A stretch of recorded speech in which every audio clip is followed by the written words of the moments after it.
Fish, I'm picking up a massive incoming jump signature directly above the city. I don't know what it is, but it's big. Whoa, heads up!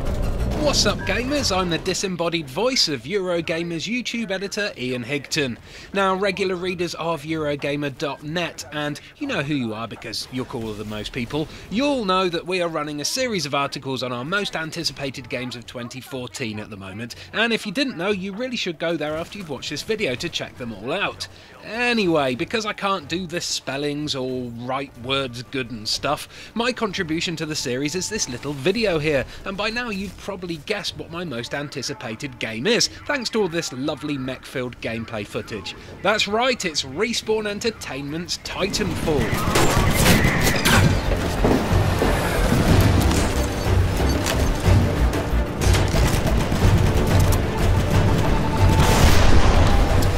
I've played Titanfall twice now, once at Gamescom and once at our very own Eurogamer Expo, and both times it blew me away with its fast, frantic and exciting gameplay. In a world now dominated by modern day shooters, and with apathy for these types of games growing fast, playing a first-person shooter that managed to get my heart racing and my adrenaline flowing was an incredibly welcome surprise. It took me back to the days when Call of Duty 4 Modern Warfare first came out, when it felt like the genre had been reinvented, where the online matches were fast-paced and intense, each battle a nail-biting test of skill and teamwork, rather than the frustratingly mediocre cycle of spawns and deaths that the series has now become. The once mighty Call of Duty series, while still selling by the bucket load, is more of a meh now than a oorah, and I really believe Titanfall will be the game to bring that long-lost buzz back to the online shooter.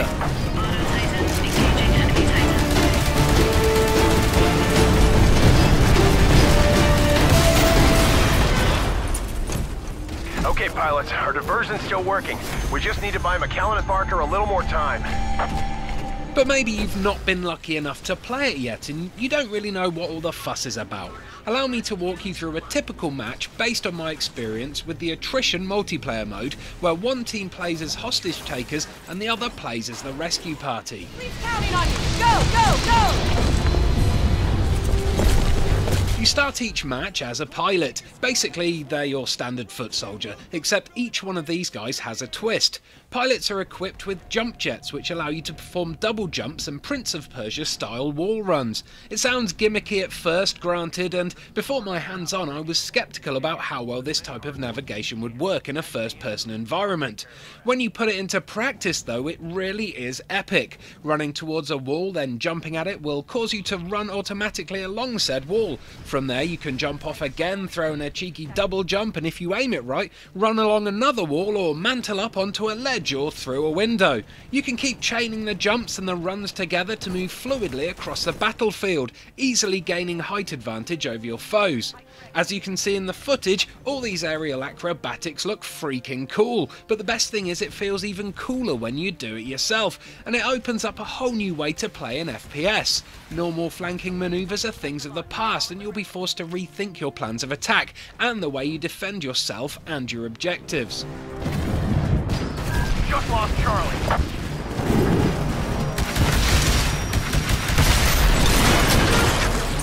The agility of the pilots is in stark contrast to the slow but powerful Titan mechs which you get to pilot.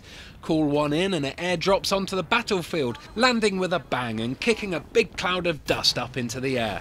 Hop into the cockpit and you can stomp around the arena, picking off pilots as if they were ants with your huge guns. These powerful metal monsters can take loads of damage, and while bullying the little guys is fun, the big thrills come from taking on and taking down enemy Titans.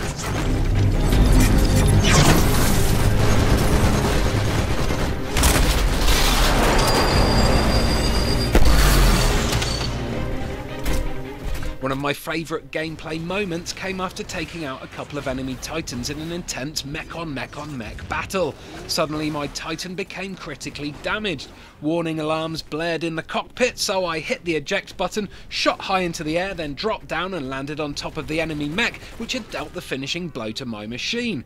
Perched on top of the Titan, I was able to break off a control panel on the back of its head, then shoot out the innards with my assault rifle, disabling the mech and putting it into self-destruct mode. Then I jumped off and ran away, giggling like a schoolgirl as it exploded behind me. 3 enemy Titans down, and I was still alive to tell the tale. Legendary.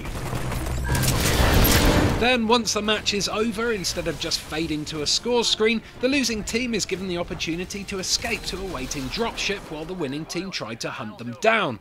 It's a chance to semi-redeem yourself, or a chance to really put the boot into the enemy. It's all against the clock, and it's another great example of a fresh twist adding a new shot of adrenaline to the formula. I was on the edge of my seat as I scrambled to the top of a building and sprinted towards my dropship. I knew enemies were hot on my heels as I could see their rifle fire hitting the ground beside me, but somehow I managed to make it to the ship and escape to fight another day. If only 2 short matches at crowded gaming expos can evoke this kind of excitement and generate such epic gaming memories for me, then I'm positive that the full release will be the stuff of legend when it releases this March. Come on, Titanfall, mech my year! Mech. Only a few days into 2014 and I'm already nailing the puns. Classy.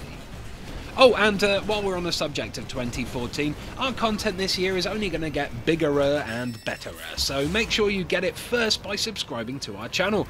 You can do it easily just by clicking on that on-screen annotation. Go on, give it a click. Mecha Day. Hey, wait, what do you mean it wasn't funny the first time around? Tough audience.